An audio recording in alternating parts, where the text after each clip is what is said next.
Саламатсыңар балдар. Бүгүнкү кыргыз тили сабагыбызга кош келипсиңер. Мен силер менен кайрадан жолугуп жатканыма абдан кубанычтамын. Балдар, биз бүгүн силер менен тыныш белгилерин сүйлөмдөргө туура коюу, сөздөрдү тууралап жазуу боюнча машыгабыз. Алгач берилген текстти окуйбуз жана андагы туура эмес жазылган сөздөрдү орфографиялык эрежелерге ылайыктап жазабыз жана сүйлөм ичиндеги тыныш белгилерин коюп чыгабыз. Демек, мына ушундай сабагыбызды баштаардын алдында төмөнкүдөй максат коюп алсак. Сабаттуу жазууга машыгабыз.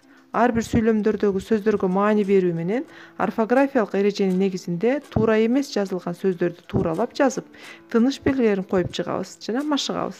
Тексттин мазмунун түшүнөбүз. Адептүү, максаттуу, сабырдуу, сабаттуу болууга аракет жасайбыз жана тарбияланабыз. Мына ушундай максаттын алдында биз азыр текст менен таанышып чыгалы. Бүгүнкү биздин тааныша турган текстибиз жыл сүрүү деп аталат. Кыргыздардын элдик календарында ар бир жылдын өз аты бар. Ар бир 12 жыл бир мүчөл деп аталат да, 12 жылдардын аты менен аталат. Алар чычкан, уй, жолборс, коён, балык, жылан, жылкы, кой, маймыл, тоок, ит, доңуз болуп жылдар ушундай катар тартип менен келет. Биринчи мүчөл 13 жашты билдирет. Анткени бала төрөлгөндө 1 жашта деп эсептелинет. Андан кийинки ар бир мүчөлгө 12 жыл кошулуп жүрүп отурат. Демек, мүчөл адамдын 13, 20, 13, 25, 37, 49, 61, 73, 85, 97 жашына туура келет.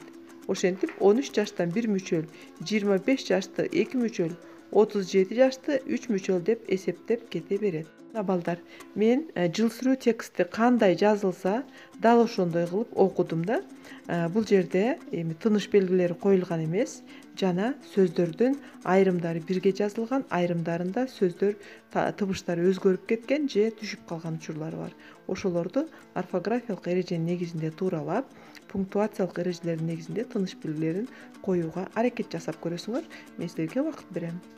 Мына балдар, мен туура жообун ачтым. Силер мүмкүн болушунча ошол жердеги жыл сүрүү текстинде кетирилген орфографиялык, пунктуациялык каталарды оңдогонго аракет жасап көрдүңөр. Анда туура жообу менен салыштырып көрөлүк. Кыргыздардын элдик календарында ар бир жылдын өз аты бар деген сүйлөмдө ар бир деген бөлөк-бөлөк жазылат. Ар бир 12 жыл бир мүчөл деп аталат да, 12 жыл жаны бардын аты менен аталат. Бул жерде ар бир деген, анан аталат да дегенден үтүр бар. Алар дегенден кош чекит коебуз. Көрүп атасыңар. Чычкан, уй, жолборс, коён, балык, жылан, жылкы, кой, маймыл, тоок, ит, доңуз болуп, жылдар ушундай катар тартипте келет деген сөз турат.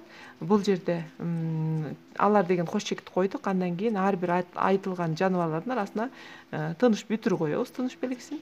Коён деген йоттошкон ый менен о келип калса йо жазылат, коён. Анан маймыл дегенде маймыл эмес, маймыл деп жазабыз ы менен, жана доңуз дегенде з менен, доңуз деп с менен айта беребиз, бирок жазганда з сакталат балдар. Биринчи мүчөл 13 жашты билдирет. Анткени бала төрөлгөндө эле 1 жашта деп эсептелет. Андан кийинки ар бир мүчөлгө 12 жаш кошулуп жүрүп отурат. Бул жерде кошулуп деген туура эмес жазылган, ошону оңдодук. Ар бир дегенин бөлөк-бөлөк жаздык. Демек, бүтүр коюлат. Мүчөл адамдын 13, 25, 37, 49, 61, 73, 85, 97 жашында туура келет. Бул жерде 20 дегенде ы түшүп калган болчу, кошуп жаздык. 60 дегенде да ы, 70те и түшүп калган болчу. Андан кийин ар бир ушул санатоштордон кийин биз үтүр менен ажыратып жазабыз. Бирөңчө мүчөлөр бар сүйлөмдүн. Андан туура деген сөздө бир созулма у келет бул жерде. Тиги текстте болсо бир эле у менен берилген болчу. Ошентип 13 жашты 1 мүчөл, 25 жашты 2 мүчөл, 37 жашты 3 мүчөл деп эсептеп кете берет дейт. Бул жерде мүчөл дегенден үтүр коесуңар. Мүчөл дегендерден кийин Анан 20 жанагындай ыс түшүп калган 30 деген ызык тамгасы менен жазылат. Мына балдар негизги орфографиялык каталар жана пунктуациялык каталар ушулар болчу. Силер ушуну карап оңдоп жаздыңар деп мен ишенемин. Мына балдар текстти тууралап оңдоп жазып алдык. Анда текст боюнча суроолорго жооп берип көрөлү. Биринчи суроо: эмне үчүн кыргыздар жыл сүрүүнү пайдаланышкан? Ойлонуп көргүлө. Жана текстте да айтылган. Албетте, эң биринчиси адамдардын жашын аныктоо болгон. Астрономиялык экинчиси кубулушка таянуу менен айрым аалымдарыбыз айдын жаңырышына карап элдик календарларды түзүшкөн. Жана башка ушундай негизинен турмуш тиричиликке байланыштуу нерселерди иш жүзүнө ашырыш үчүн кыргыздар мына ушундай жыл сүрүүнү пайдаланышкан экен. Экинчи суроо: азыр ушул жыл сүрүү илимге дал келеби дейт. Ойлонуп көргүлө, азыркы мезгилде жыл сүрүүнү биз пайдаланабызбы, пайдаланбайбызбы? Деги эле бул жыл сүрүү туура келеби азыркы астрономиялык эсептөөлөр боюнча? Албетте дал келет.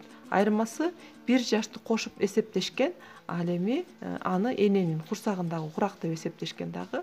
Ошондон айырмасы болбосо, калган учурларда бул жыл сүрүү илимде дагы дал келет деп айтсак болот. Үчүнчүсү: азыр сен канча мүчөлдөсүң? Өзүңөрдүн азыркы жашыңарды эсептеп, элестетип көргүлө. 13 жашта 1 мүчөл болсоң, андан кийинки 25 болсо, демек азыр сен канча мүчөлдөсүң? Албетте, сен азыр 1 мүчөлдөсүң. Урматтуу балдар, силер кыргыз элинин элдик календары жыл сүрүү менен тааныштыңар. Тексттеги калтырылган тыныш белгилерди коюп, ката жазылган сөздөрдү тууралап жазып чыктыңар. Жаңы маалыматтарды алуу менен дүйнө таанымыңар өстү деп ойлойм. Анда эмесе кийинки сабакка чейин жолукканча сак саламатта болгула.